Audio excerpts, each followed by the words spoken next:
Hi everyone, my name is Raman Luthra. इस channel में हम सीबी ग्रेड पेपर 2 के बारे में डिस्कशन कर रहे हैं, पढ़ाई कर रहे हैं और हम एनपीएस के लिए भी पढ़ाई कर रहे हैं क्योंकि दोनों का कोर्स सेम ही है। अभी हम बेसिक्स पढ़ रहे हैं। बेसिक्स के अंदर अकाउंटेंसी के अंदर अभी हम क्लास 11th और क्लास 12th की एनसीईआरटी की बुक्स को पढ़ने जा रहे हैं। क्लास 11th की बुक को हमने दो पार्ट में डिवाइड किया और क्लास 12th की बुक को हमने दो पार्ट में डिवाइड किया। टोटल 4 छोटे छोटे लेक्चर्स, ताकि इसके अंदर आपकी मोटी मोटी बात कवर हो जाए। इस पर्टिकुलर लेक्चर के एमसीक्यू क्वेश्चन कल टेलीग्राम चैनल पे, मेरे टेलीग्राम ग्रुप पे शेयर हो जाएंगे। आपको कोई डाउट हो तो उसको मार्क करो और अपने डाउट पूछो। चलो जी, ठीक है। इसके बाद की बात आती है कि हम फेज 2 का फुल फ्लेजेड कोर्स 26 जनवरी से स्टार्ट कर देंगे। जो जो एनरोल कराना चाहते हैं आप एनरोल करा लीजिए। स्टडी प्लान इस पर्टिकुलर वीडियो के साथ भी अटैच्ड है। ओके सर, हमें आज की बात बताओ, हमें आगे की बात नहीं करनी। ओके, आज हम पढ़ते हैं अकाउंटेंसी, छोटा मोटा अकाउंटेंसी बेसिक लेक्चर फटाफट पढ़ेंगे। ठीक है। मीनिंग ऑफ अकाउंटेंसी क्या है बेटे? सारे पहले जो मीनिंग मीनिंग देते थे ना, ये सारे अमेरिकन यूके वाले यही देते थे, बट अब इंडियंस भी डेफिनेशन देते हैं। अभी उन्होंने दिया, हम पढ़ लेते हैं। American institute of certified public accountant ने क्या बोला? American institute of certified certified public accountants ने बोला, एआईसीपीए ने बोला कि अकाउंटिंग अकाउंटिंग क्या है? Defined accounting as the art of recording, classifying and summarising. Recording का मतलब किसी ट्रांजेक्शन को रिकॉर्ड करना, रिकॉर्ड मतलब डेबिट क्रेडिट में उसको लिखना, उसको क्लासिफाई करना। उसको क्लासिफाई करना कि वो पर्टिकुलर जो हमारी ट्रांजैक्शन है वो कोई इनकम है, वो एक्सपेंस है, कोई एसेट है, कोई लाइबिलिटी है, हमने उसको क्लासिफाई भी कर दिया। और समराइज का मतलब है कि हम उसको समरी बना रहे हैं, या तो समरी प्रॉफिट एंड लॉस के रूप में है या तो बैलेंस शीट के रूप में, ताकि कोई इंटरप्रेट कर सके। अच्छा, ये सारा रिकॉर्डिंग, क्लासिफाई, समराइजिंग क्यों हो रही है? ताकि हम इंटरप्रेट कर सके कि रिजल्ट्स क्या आए हमारे बिजनेस करने के, हमारे बिजनेस करने के क्या रिजल्ट आए, इसलिए हम ये सारे काम कर रहे हैं। ठीक है। हाँ सर, हमें समझ में आती है। दूसरी डेफिनेशन आती है इकोनॉमिक इवेंट की। एक इकोनॉमिक इवेंट क्या होता है? जहां पे पैसा आ गया, बात करते करते जहां पे पैसा आ गया वो इकोनॉमिक इवेंट हो गया। हम इसकी डेफिनेशन पढ़ते हैं। Business organisation involve economic event. An economic event is known as a happening of consequences to a business organization. Business organisation के पास मतलब कोई कॉन्सिक्वेंस, कोई हैपनिंग हुई बिजनेस ऑर्गेनाइजेशन के अंदर, विच कंसिस्ट ऑफ ट्रांजेक्शन, कोई ऐसी ट्रांजेक्शन हुई जिसको हम मेजर कर सकते हैं मॉनेटरी टर्म्स के अंदर। ठीक है। जैसे कि मैंने परचेज किया और मैंने पैसे दिए, मैं परचेज कर रहा हूँ, ये एक एक ट्रांजैक्शन है और मैंने उसको पेमेंट करी मॉनेटरी टर्म्स के अंदर। मैं लिख सकता हूँ कि हाँ, मैंने 1 लाख के शूज परचेज करे, मैंने सेल करी सेम पार्ट के हिसाब से। अब सर, इकोनॉमिक इवेंट क्या नहीं होंगे? अब हमें उसका एग्जांपल दो, हमें इकोनॉमिक इवेंट क्या है उसके तो हम 100 एग्जांपल दे देंगे आपको। जैसे कि सैलरी देना, एम्प्लॉय को एडवांस लेना, एम्प्लॉय को घुमाने ले जाना, इलेक्ट्रिसिटी का बिल देना, गवर्नमेंट को टैक्सेस देना, वो तो हम सारे के सारे बता देंगे। आप बताओ कि इकोनॉमिक इवेंट क्या नहीं है? मैंने शॉप ली, वो शॉप थी, उसके आगे बेटा सारा खाली खाली पड़ा था, मतलब कोई रोड नहीं, कोई कुछ नहीं, ऐसी पता नहीं कोने में जाकर शॉप थी, तो इतने लोग आ नहीं पाते थे। अब ये न्यूज आई है कि आगे रोड बननी स्टार्ट हो गई है, मेरी मेरी जो शॉप के आगे ही रोड बन रही है। ओहो, ट्रैफिक ही ट्रैफिक जाएगा, मेरी शॉप पे सबकी नजरें पड़ेंगी, मेरा बिजनेस फलेगा फूलेगा।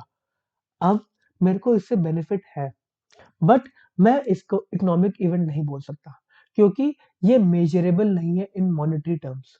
जो रोड बनी, मैं उसको मॉनेटरी टर्म्स के अंदर अपनी बुक्स के अंदर कैसे लिख सकता हूँ? हाँ, मेरे को आगे बेनिफिट है, बट मैं उसको रिकॉर्ड नहीं कर सकता, तो वो इकोनॉमिक इवेंट नहीं है। डन सर, हमें ये भी समझ में आता है। आगे बताओ। इंटरेस्टेड यूजर्स ऑफ इंफॉर्मेशन, ये क्या बात है? कौन कौन इंटरेस्टेड है? ये हम जो ऊपर अकाउंटिंग कर रहे हैं, इसको कौन कौन देखेगा आप ये बताओ। दो टाइप के यूजर्स होते हैं, एक इंटरनल यूजर्स, एक होते हैं एक्सटर्नल यूजर्स।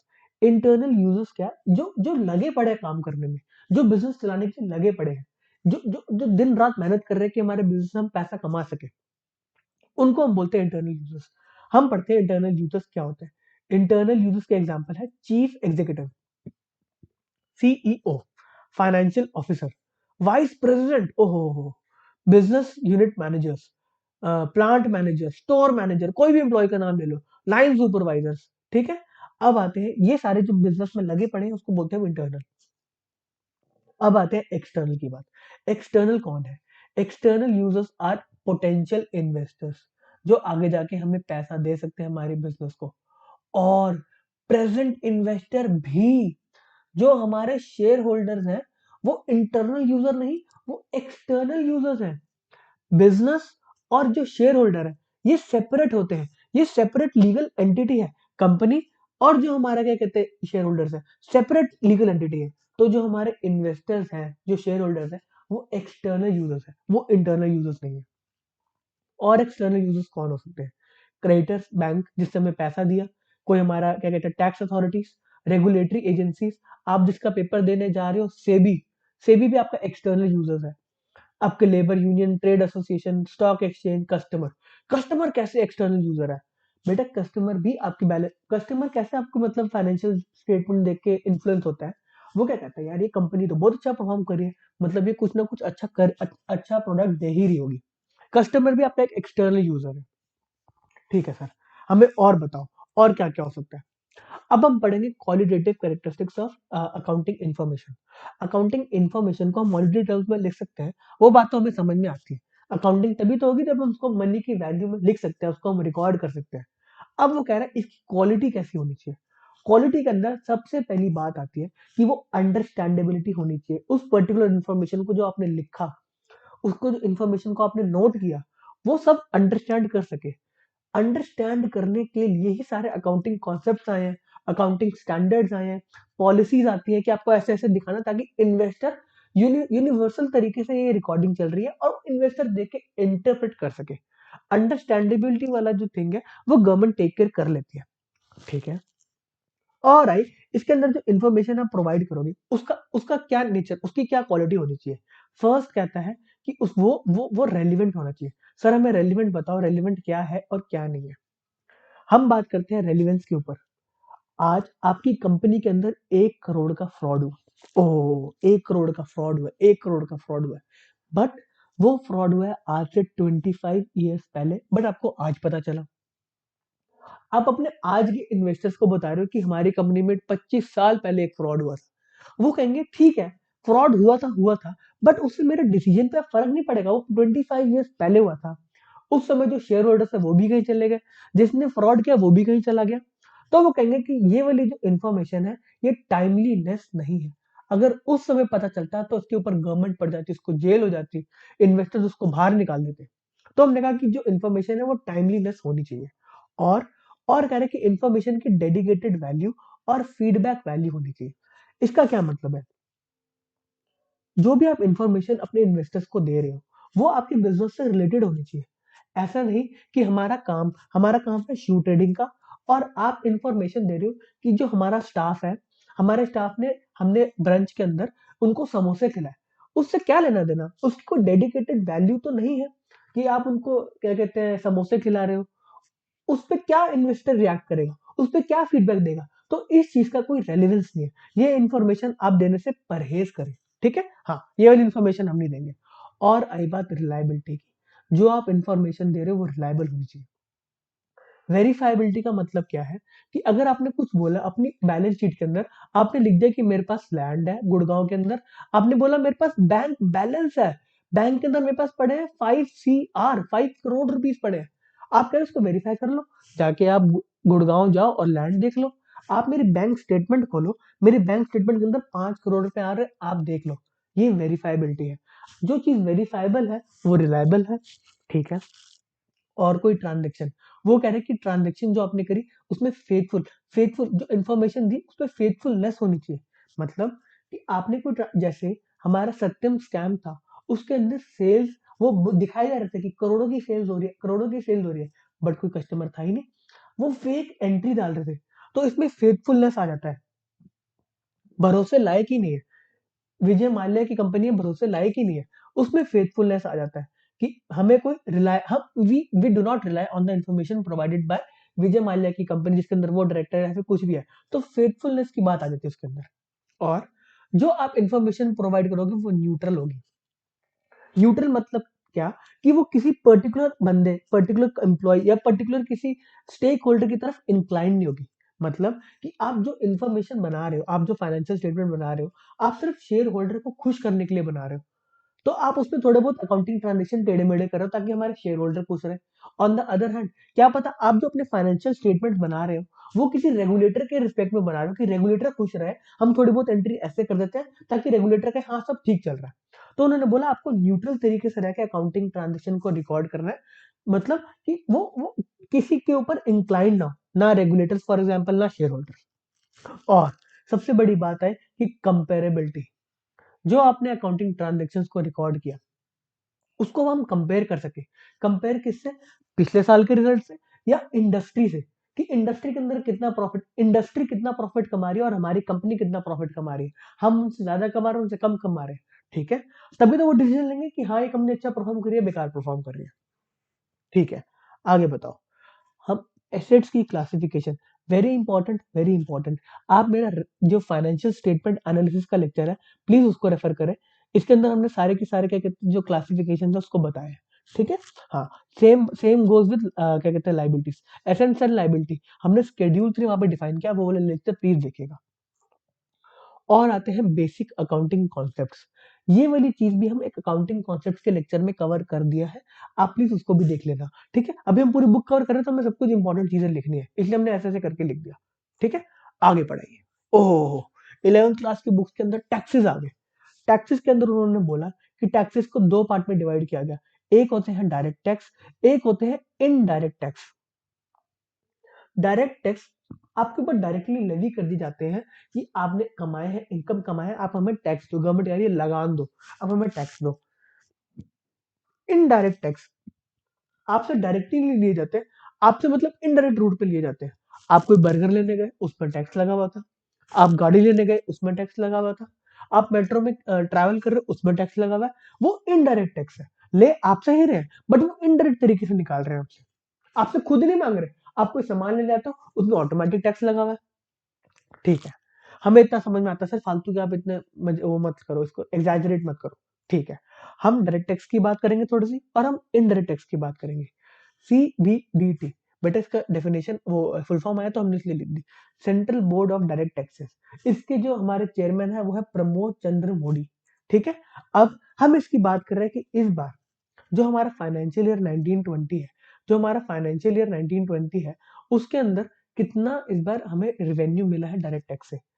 पिछली बार जो हमारा जो डायरेक्ट टैक्स की कलेक्शन थी वो थी 12,97,674 के अंदर है, ठीक है ना बेटा, इतने करोड़ है। और इस बार आए हैं 12,33,720 करोड़, इस बार पिछली बार से कम कलेक्शन हुई है। और वो कह रहे हैं, जो हमारी निर्मला सीतारमन जी और बाकी सारे लोग कह रहे हैं कि ये जो टैक्स हमारा कम कलेक्ट हुआ है ये हमारे रिफॉर्म्स की वजह से हुआ है। हमने टैक्स के अंदर कुछ रिफॉर्म्स लेकर आए जिसकी वजह से हमने थोड़ा सा कम टैक्स कलेक्ट किया है।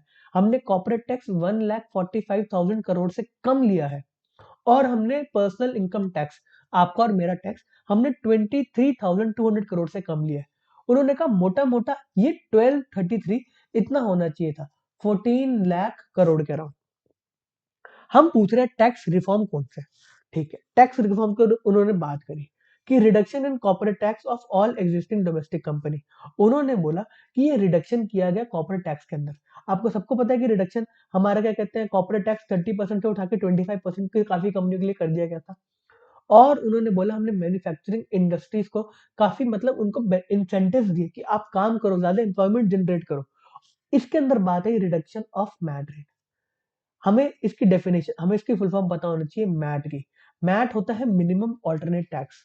बेटा ये टैक्स धीरू भाई अंबानी के लिए आया गया था, वो कभी टैक्स नहीं देते थे, तो उनके लिए आया गया था कि अगर आपकी बुक्स में प्रॉफिट शो हो रहा है तो आपको इतना मिनिमम टैक्स देना ही पड़ेगा।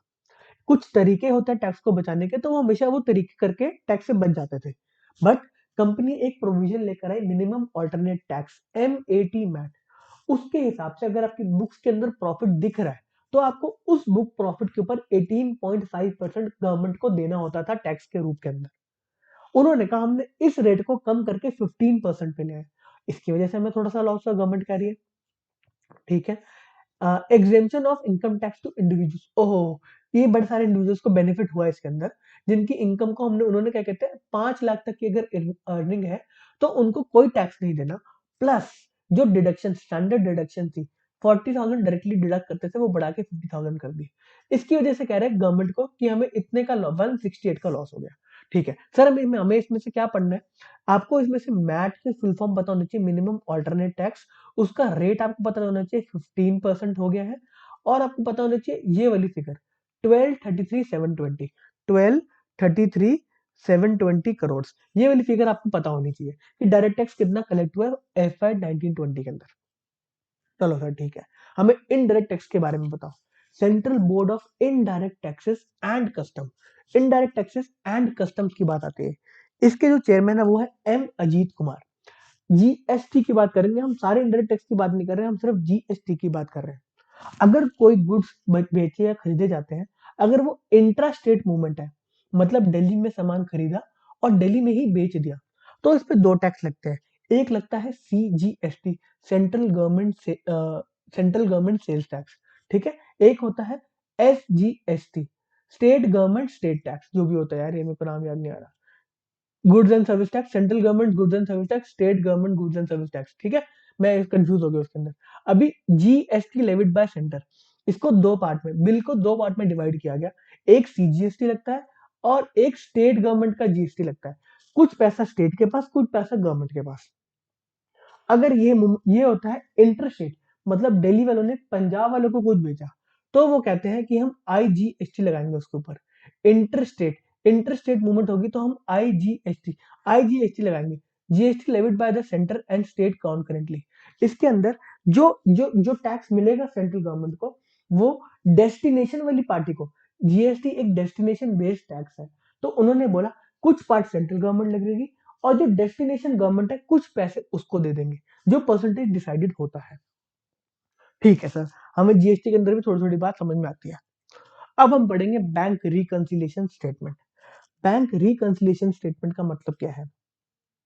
हमने अपनी बुक्स के अंदर कुछ अमाउंट बैंक में दिखा रखा है कि हमारी बैंक के अंदर 5 करोड़ रुपीस पड़ा हुआ है, ठीक है, पड़ा हुआ हमारी बुक्स के अंदर 5 करोड़ रुपीस आ रहा है। हम बैंक से स्टेटमेंट लेकर आए, बैंक की स्टेटमेंट के अंदर 4.5 करोड़ है। हमने बोला ऐसे कैसे हो गया, आपने फ्रॉड किया। हम लड़ाइयां करने स्टार्ट, कहते नहीं, फ्रॉड कोई नहीं हुआ। हम बोलेंगे तो फिर बताओ कि हमारी बुक्स के अंदर 5 करोड़ आ रहा है, हमारी बुक्स के अंदर 5 करोड़ आ रहा है, बट हमारे बैंक के अंदर 4.5 करोड़, ये 50 लाख रुपीस कहाँ गए? वो 50 लाख रुपीस कहाँ गए? हमने बोला कि हमें किसी पार्टी ने चेक दे दिया था। सुनो, हमें किसी पार्टी ने चेक दे दिया था, जो हमने अपनी बुक्स के अंदर एंट्री कर दी। हमने क्या एंट्री करी? Bank account debit. हमने बैंक में डेबिट करा, और जिस पार्टी ने मेरे को पेमेंट करी, मैंने उसको क्रेडिट कर दिया कि जिस पार्टी ने मेरे को पेमेंट करी, मेरे बैंक में पैसा आ गया और आपने मेरे को पेमेंट कर दी। मेरी बुक्स के अंदर बैंक बढ़ गया, बट उस चेक को क्लियर होने में 2 दिन लगते हैं। उस चेक को क्लियर होने में 2 दिन लगते हैं। उस चेक को 2 दिन क्लियर होने में 2 दिन लगते हैं। तो इस 2 दिन के गैप को हम BRS के लिए, इस गैप को बनाने के लिए हम बैंक रिकंसिलिएशन करते हैं। मैंने बोला ये देखो 50 लाख का चेक, ये हमने 50 लाख का चेक डाल रखा है बैंक के अंदर, बट उन्होंने भी एंट्री पास नहीं करी। कल सुबह उठते उठते वो एंट्री 50 लाख रुपीज हमारे बैंक अकाउंट में डाल देंगे। बात समझ में आती है? हाँ। तो बैंक रिकंसिलिएशन स्टेटमेंट का मतलब यही है। हम स्टार्ट करते हैं इसको bank as per cash book, मतलब जो हमने अपनी बुक्स के अंदर रिकॉर्ड करता है बैंक का बैलेंस, जो हमने बात करी जैसे 5 करोड़, ठीक है। Check issued but not yet presented, इसका मतलब क्या है? जो हमने पहले बात करी थी कि किसी ने हमें चेक दे दिए, हमने बैंक को दे दिए, बट बैंक ने भी प्रोसेस नहीं किए। ऐसा भी हो सकता है कि हमने किसी को चेक दे रखे हो, बट उसने अपने बैंक अकाउंट में ना डाले हो। हमने जैसे ही हमने पेमेंट करी परचेज की, हमने परचेज की पेमेंट करी, राहुल को 1 करोड़ रुपए दे दी हमने। हमने चेक काटा 1 करोड़ रुपए, लो 1 करोड़ रुपए का चेक लो और ले जाओ। राहुल चेक डाल ही नहीं रहा, हमने अपनी बैंक को 1 करोड़ से कम कर दिया है, बट राहुल चेक डाले तो एक्चुअल में कम होना, एक्चुअल में तो कोई कम हुआ ही नहीं। राहुल जब चेक डालेगा तभी वो कम होगा। तो इसके अंदर बोला कि हम उसको ऐड कर देंगे, check issued but not yet presented. हम अपनी बैंक के जो हमने बुक्स के अंदर जो बैंक लिखा है, हम उसको लेके जा रहे हैं एज पर बैंक पे, कि बैंक में कितना बैलेंस है उससे मैच करेंगे। तो हमने बोला राहुल, हमने तेरे को चेक इशू किया था बट तूने तो किया ही नहीं, तो बैंक में मतलब ज्यादा पैसा आ रहा है, हमने लिख दिया कि बैंक में 1 करोड़ रुपए ज्यादा आ रहा होगा। हम अपने वाले कैश जो हमारी बुक्स के अंदर है उससे बैंक की तरफ जा रहे हैं, ठीक है। और interest credited by bank, bank ने कोई इंटरेस्ट दे दिया बट हमने उसकी एंट्री नहीं करी। हम जब बैंक स्टेटमेंट लेके आए तभी हमने देखा, हमने कहा ठीक है ये इंटरेस्ट की एंट्री हम कर देंगे, इसको हम छोड़ देते हैं, इजी बात। और check deposited but not yet credited by bank, जब हमने पेमेंट मिली, जो हम 50 लाख की बात कर रहे थे, 50 लाख रुपए हमें किसी ने दिए, हमने अपने अकाउंट में उसके 5 करोड़ के अंदर हमने एंट्री कर रखी है, 50 लाख हमें मिल गए, बट अभी तक बैंक ने एंट्री पास नहीं करी, वो 2 दिन से लेके बैठा हुआ है। हमने कहा इसको लेस कर दो, क्योंकि हमने अपनी बुक के अंदर 50 लाख की एंट्री, इस 5 करोड़ के अंदर ये 50 लाख की एंट्री हो रखी है, तो हमने कहा इसको लेस कर दो। तो मोटी मोटी बात आई, कह रहे कि हमारे बैंक के अंदर 5.5 CR होना चाहिए। ओहो हो मैच कर गया बेटा, बैंक स्टेटमेंट में 5.5 CR ही लिखा है, बैंक स्टेटमेंट में 5.5 CR ही लिखा है। हम इसको फिर से एक बार पढ़ते हैं, हमारी बुक्स के अंदर 5 करोड़ का कैश लिखा हुआ है, और जब बैंक स्टेटमेंट आई उसके अंदर 5.5 CR था। हम कह रहे हैं 50 लाख रुपए ज्यादा किसका है, क्यों है, कैसे है, हमें बता। हमने कहा ठीक है, 5 करोड़ हमने स्टार्ट किया कि हम 5 करोड़ अपनी बुक्स के हिसाब से 5 करोड़ रुपए पे अभी खड़े हैं। हमने बोला कि हमने किसी को चेक दिया हुआ है 1 करोड़ का, मतलब हमने इसमें से उसको लेस किया हुआ अपने अकाउंट से, बट उस बंदे ने वो चेक को डाला, प्रेजेंट ही नहीं किया। तो हमने कहा उतने से आप बढ़ा दीजिए, ठीक है, हमने बढ़ा दिया उतने से, 1 करोड़ रुपए से बढ़ा दिया। और किसी ने हमें चेक दिया, हमने अपने चेक को बैंक में दे दिया है, हमने अपने बुक्स में एंट्री करी कि बैंक आ गया और हमने बैंक को चेक दे दिया, बट बैंक ने अभी तक एंट्री नहीं करी। तो बैंक कह रहा है चेक डिपॉजिट हो गया, बट तो मतलब हमने 5 करोड़ में उसको लिख लिया है, बट बैंक ने एंट्री नहीं करी, तो हम इस 5 करोड़ में से उसको हटा देते हैं, हमने नीचे लेस कर दिया। तो मोटा मोटी बात आ गई 5.5 शेयर हमारा बैंक स्टेटमेंट मैच कर गया, ठीक है। सर हमें बैंक रिकंसिलिएशन स्टेटमेंट भी थोड़ा थोड़ा समझ में आता है। आगे बढ़ते हैं, हम पढ़ते हैं क्लासिफिकेशन ऑफ एरर्स के बारे के अंदर। ये एरर्स कौन से टाइप के होते हैं, क्या एरर्स होते हैं। हम अकाउंटिंग एंट्री कर रहे हैं, गलती होना लाजमी है, तो उन्होंने बड़े सारे एरर्स को डिवाइड कर दिया कि कोई एरर ऑफ कमीशन हो सकता है, एरर ऑफ ओमिशन हो सकता है, एरर ऑफ प्रिंसिपल हो सकता है, कॉम्पनसेटिंग एरर हो सकता है। इसके ऊपर एक क्वेश्चन आया फेज 1 में एरर ऑफ ओमिशन के ऊपर, ठीक है। अभी हम इसके सबके बारे में पढ़ाई करते हैं। एरर ऑफ कमीशन क्या है, एरर ऑफ कमीशन क्या है बेटा, ये क्या कहते हैं, क्लरिकल मिस्टेक होगी, मतलब किसी ने मेरे को पेमेंट करी, किसी ने मेरे को पेमेंट करी 1 करोड़ की, और मैंने एंट्री जब लिख रहा था मैंने 1 लाख से कर दी, मैंने 10 लाख से कर दी, मैं एक जीरो खा गया, गलती होगी, इंसान से गलती होती है, इस एरर को बोलते हैं एरर ऑफ कमीशन। हम पढ़ते हैं these are the errors which are committed due to wrong posting of transaction. ओहो, ट्रांजेक्शन हमने गलत पोस्ट कर दी, रॉन्ग टोटलिंग कर दी, रॉन्ग बैलेंस डाल दिया of accounts, wrong casting of subsidiary books, wrong recording of amount. इसके अंदर जो एग्जांपल दिया वो भी इसी तरीके का दिया। While posting the account to ledger हमने कुछ गलत एंट्री कर दी। अब जब हम इसको बैलेंस करने बैठेंगे, अभी जो हमारी ट्रांजेक्शन होती है उसका डुअल एस्पेक्ट होता है, डेबिट एंड क्रेडिट। तो डेबिट क्रेडिट रिकॉर्ड करते हैं, एंड में डेबिट और क्रेडिट मैच करेगा, क्योंकि दो हम अकाउंट हम रिकॉर्ड करते ही चल रहे हैं।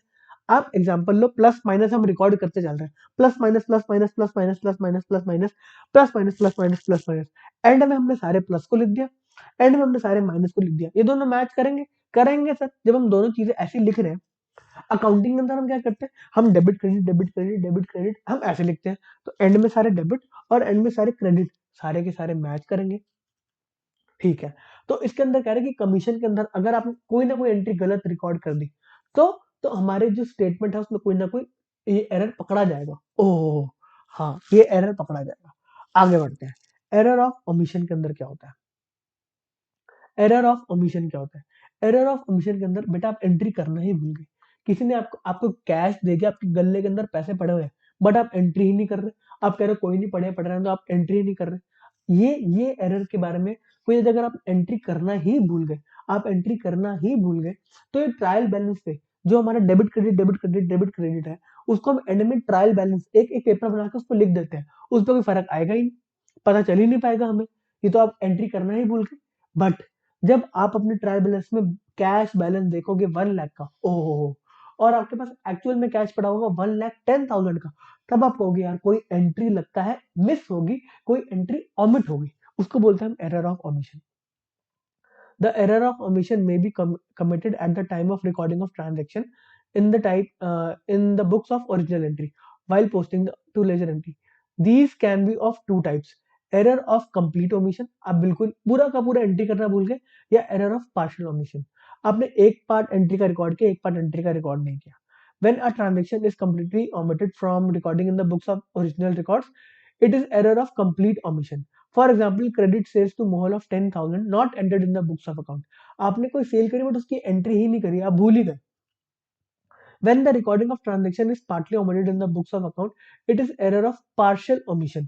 In the above example, credit sales had been duly recorded in the books of account, but posting from sales book to Mohan account has not been made. In the above, it would be known as partial omission. इसका मतलब क्या है, पहले में तो आपने वो entry record ही नहीं करी कि सेल्स हुआ, दूसरी जगह आपने क्या बोला, आपने कहा सेल्स तो हुआ है बट याद नहीं किसको हुआ है, हमने किसको सेल करा है, किससे पैसे लेने में वही नहीं याद, उसको हम बोलते हैं error of partial omission. Full omission हमने सेल कर दी, पता नहीं क्या हुआ है क्या नहीं हुआ, हमें सेल का भी नहीं पता हमने सेल करी. दूसरे के अंदर हमने सेल करी, हमें इतना पता है बट हमने किसको सेल करी हमें यही नहीं पता, या तो हमें इतना पता हमने किसको सेल करी है बट हमें ये नहीं पता हमने कितने रुपए की सेल करी है, इसको बोलते हैं पार्शियल ओमिशन. और बात आ गई error of principle. Error of principle का मतलब क्या है कि आपने मतलब जो उसका अंडरलाइंग नेचर है ट्रांजेक्शन का, आपने उसको ही उलट फुलट कर दिया. क्या कर दिया आपने ऐसा, accounting entries are recorded as per general accepted accounting principle. जो हमारे प्रिंसिपल्स दिए गए अकाउंटिंग स्टैंडर्ड, इतने लोग काम कर रहे हैं, इतने सारे स्टैंडर्ड्स बनाए गए हैं, इतने कॉन्सेप्ट दिए गए, आपने उसी को भूल भुला के अपनी एंट्री खुद ही कर रहे हो, अपने मन से एंट्री कर रहे हो, उसको बोलते हैं एरर ऑफ प्रिंसिपल. क्या मतलब है, if any of these principles are violated or ignored, error resulting from such violations are known as error of principle. अब इसका हम एग्जांपल देते हैं. अगर आपने कोई अमाउंट बिल्डिंग को बनाने में खर्चा किया, आप सोचो इसके अंदर जो एग्जांपल दे रखा है, आपने कोई बिल्डिंग बनाई, आप कोई पर्टिकुलर ब्लॉक बिल्डिंग का बना रहे हो, 1 करोड़ की बिल्डिंग बना रहे हो, छोटा सा ब्लॉक बना रहे हो चाहे उसके अंदर, ठीक है. अब आपने उस पर्टिकुलर 1 CR के अमाउंट को अपना रिपेयर्स मेंटेनेंस के अंदर डाल दिया. ओह, बट क्योंकि आपको पता है ये बिल्डिंग एक एसेट है, फिक्स्ड एसेट्स है, ये बिल्डिंग को आपको डेप्रिशिएट करना चाहिए था, बट आपने पूरा का पूरा अमाउंट ही एक्सपेंस में क्लेम कर लिया, तो आपने कैपिटल एक्सपेंडिचर को रेवेन्यू एक्सपेंडिचर की तरह ट्रीट किया, तो ये एरर ऑफ प्रिंसिपल है, आपने प्रिंसिपल ही नहीं माने. ठीक है, हाँ सर हमें इतना भी समझ में आता है. और क्या है सर, एक होते हैं कॉम्पनसेटिंग एरर. कॉम्पनसेटिंग एरर्स के अंदर क्या होते हैं, when two or more errors are committed in such a way that net of effect of the error debit and credit of the amount is nil. मतलब आपने कुछ ऐसी ट्रांजेक्शन कर दी, दो ऐसी ट्रांजेक्शन कर दी कि उसका नेट इफेक्ट निल हो गया, मतलब वो जब जब हमारे बैलेंस ट्रायल बैलेंस देख रहे हैं, प्लस माइनस उस पर कोई फर्क नहीं आ रहा है, उसमें कोई फर्क नहीं आ रहा. ऐसा कैसे, जैसे आपने कोई एक्सपेंस 10,000 का रिकॉर्ड नहीं किया, ओहो, और कोई इनकम आपने कोई इनकम भी 10,000 की रिकॉर्ड नहीं करी है, तो तब तब बेटा इससे कुछ आपको पता ही नहीं चलेगा. ये कॉम्पनसेट करके एक दूसरे को एरर, मतलब आपने एक्सपेंस 10,000 का रिकॉर्ड नहीं किया, आपने एक इनकम 10,000 की रिकॉर्ड नहीं की, आप एंड में जब कैश देख रहे हो, आप देख रहे हो कि कैश 1 लाख का होना चाहिए और वो 1 लाख का ही पड़ा है, वो 1 लाख का ही कैश है, आपको पता कैसे चलेगा कि कैश के अंदर ऊपर नीचे है कि नहीं, क्योंकि एक एक्सपेंस हुआ और उसके रिगार्डिंग इनकम भी उतने अमाउंट की हुई और दोनों की दोनों आपस में सेट ऑफ हो गए, हमें पता नहीं चला ये एंट्री ऐसी कैसे निकल गई. इसको हम बोलते हैं कॉम्पनसेटिंग एरर्स. ठीक है, such error do not affect tallying of trial balance. Trial balance में कोई फर्क नहीं आया, हमें कुछ पता नहीं चला, एंट्री ऐसी कुछ पता ही नहीं, इनकम का भी नहीं पता, एक्सपेंस का भी नहीं पता, ऐसी ही हवा में चली गई. चलो जी, आज के लिए हमें लगता है हम पढ़ेंगे बस दो और टॉपिक. एक है प्रोविजन, अभी हम छोड़ने वाले थे, हमें याद आया कि दो टॉपिक और बचे हैं, प्रोविजन एंड रिजर्व. प्रोविजन के ऊपर भी एक आपके क्वेश्चन आया था, हम उसके बारे में भी बात करेंगे और रिजर्व के बारे में भी बात करेंगे. प्रोविजन क्या होता है, हमें लगता है कि कोई एक्सपेंस होने वाला है, हमें लगता है कोई एक्सपेंस आगे जाके कोई एक्सपेंस होगा, तो हम उसका प्रोविजन बना के चलते हैं. हाँ ये खर्चा होने वाला है तो हम उसका प्रोविजन बना लेते हैं. यार कोई पर्टिकुलर, जैसे कोई मेरा पैसा डूबने वाला है, मेरा कोई पैसा डेटर पैसा खा जाएगा, मैं उसका प्रोविजन मान लेता हूँ। मैंने गारंटी वारंटी पे सामान बेच रखा है, मेरे को लगता है कुछ खराब होंगे, मैं उसका प्रोविजन बना लेता हूँ कि मेरे को उसको ठीक करने के लिए जाना पड़ेगा। ठीक है, अब हम इसके बारे में इसकी डेफिनेशन को हम पढ़ते हैं। आपको इतनी बात याद रखनी है कि प्रोविजन कोई खर्चे के रिलेटेड होता है। ये चार्ज ऑन प्रॉफिट, हम प्रॉफिट से चार्ज करते हैं इसको, हम प्रॉफिट प्रॉफिट कम कर देते हैं उतने से, हम प्रॉफिट को कम कर देते हैं उतने से। ठीक है, पढ़ते हैं हम इसकी डेफिनेशन को। There are certain expenses losses which are related to current accounting period, but amount of which is not known. मतलब हमें पता है कि इस बार का कोई खर्चा वर्चा है, बट उसका अमाउंट ही नहीं पता। With certainty because they are not yet incurred. It is necessary to make provisions. अब वो कह रहे हैं कि इस बार में आपका खर्चा है, बट आपको अमाउंट नहीं पता, बट आपको इसका प्रोविजन बनाना जरूरी है। It is necessary to make provision of such item for ascertaining true net profit. अब ट्रू नेट प्रॉफिट बताने के लिए आपको प्रोविजन बनाना पड़ेगा। For example, a trader who sells on credit basis know that some of the debtors, हम credit पे बेच रहे हैं माल लोगों को, वो जानता है कि कुछ ना कुछ लोग डिफॉल्ट करेंगे, तो उसको कुछ परसेंटेज का बैड डेट का अमाउंट लिखना चाहिए अपनी बुक्स के अंदर। It is necessary to take into account such expected loss while calculating true and fair profit and loss account according to the principle of prudence। ये किसने बोला? जो हमारा प्रूडेंस का है कि आप एंटिसिपेट करते हो कोई लॉस है तो उसको रिकॉर्ड कर लीजिए। कोई कोई अगर आपको लगता है लॉस होने वाला तो उसको आप रिकॉर्ड कर लीजिए। प्रूडेंस और कंजर्वेटिज्म ये बोलता है। तो आप जो भी होगा इन केस के अंदर आप प्रोविजन बना लोगे, अपने अपने प्रॉफिट को कम कर लोगे, अपने प्रॉफिट पे चार्ज कर दोगे प्रोविजन फॉर डाउटफुल डेट्स। ठीक है सर, हमें समझ में आती है। अब सर रिजर्व्स बताओ, रिजर्व्स में क्या फर्क है प्रोविजन से? अ पार्ट ऑफ प्रॉफिट। अब जब प्रॉफिट हो गया, अब मैं उसको चार्ज नहीं, मेरा प्रॉफिट हो गया, मैंने प्रॉफिट बता दिया। अब इस प्रॉफिट में से मैं कुछ पार्ट को सेट असाइड कर रहा हूँ। प्रोविजन से वो प्रॉफिट से पहले के थे। ठीक है, अब जब प्रॉफिट्स हो गए, इस प्रॉफिट में से मैं कुछ पार्ट हटा के साइड पे रख रहा हूँ कि ये मेरे को आगे किसी को देने पड़ सकते हैं। इस प्रॉफिट में से कुछ पार्ट मेरे को किसी को देना पड़ सकता है, आगे जाके कोई लाइबिलिटी आ सकती है। या फिर इस प्रॉफिट में से मैंने कोई रिजर्व बनाया, इस रिजर्व से मैं कुछ खर्चा स्पेसिफिक कमिटेड कॉस्ट पूरी करूंगा। चलो सर हमें बताओ इसका मतलब। अ part of the profit may set aside, यहाँ पे बात ही पार्ट ऑफ प्रॉफिट से हुई है। ठीक है, ये चार्ज नहीं है प्रॉफिट पे, प्रॉफिट होने के बाद हम प्रॉफिट में से कुछ अमाउंट लेके जा रहे हैं। A part of the profit may be set aside and retained in the business to provide for certain future needs like growth, expansion. हम प्रॉफिट कमाया, हमने प्रॉफिट को साइड रख लिया कि ये प्रॉफिट हम इक्विटी वालों को नहीं दे रहे, हम इससे एक्सपेंशन करेंगे, हम यूएस यूके में माल बेचेंगे। ठीक है, अब उन्होंने बोला कि certain future needs like expansion, growth और to meet future contingency such as workman compensation. हमें फ्यूचर में लगता है कोई हमारे पे केस कर रहे हैं, आगे जाके कोई लाइबिलिटी आ सकती है, तो हमने प्रॉफिट में से कुछ अमाउंट रोक लिया कि ये हम अगर आगे जाके हमें लाइबिलिटी कोई मीट करनी हो तो हम इसको यूज कर लेंगे। ठीक है, unlike provisions, reserves are appropriation of profit. हम प्रॉफिट को एप्रोप्रिएट कर रहे हैं, हम प्रॉफिट को प्रे चार्ज नहीं कर रहे हैं, हम रिजर्व्स के अंदर प्रॉफिट्स में से सामान लेके जा रहे हैं, प्रॉफिट्स को एप्रोप्रिएट कर रहे हैं। ठीक है, unlike provision, reserves are appropriation of profits to strengthen the financial position of business. Reserves is not a charge against profit. Most important line, इन दोनों का डिफरेंस ही यही है, इन दोनों का डिफरेंस यही है। As it is not meant to cover any known liability और expected loss in future. However retention of profit is in the form of reserves reduces the amount of profit available for distribution. ये जो equity वालों को पैसा देना है उसको वो भले ही कम कर देता है, बट ये प्रॉफिट्स पे चार्ज नहीं है। ठीक है, it is shown under the head of reserves and surplus. ठीक है, on the liability side of balance sheet after capital. For example कोई जनरल रिजर्व है, वर्कमैन कॉम्पनसेशन रिजर्व है, इन्वेस्टमेंट फ्लक्चुएशन फंड है, या कैपिटल रिजर्व है। ठीक है बेटा, आज हमें लगता है हमने इतना ही पढ़ना है। हमने इसको 4 पार्ट में डिवाइड किया, हम इसको पूरा कंप्लीट करेंगे। और कल आप टेलीग्राम चैनल पे जरूर आना, टेलीग्राम ग्रुप पे जरूर आना, इसके रिलेटेड एमसीक्यू शेयर करती जाएंगे। ठीक है, आप पार्टिसिपेट करना उसके अंदर। चलो जी, ओके जी, बाय बाय, आज के लिए इतना ही।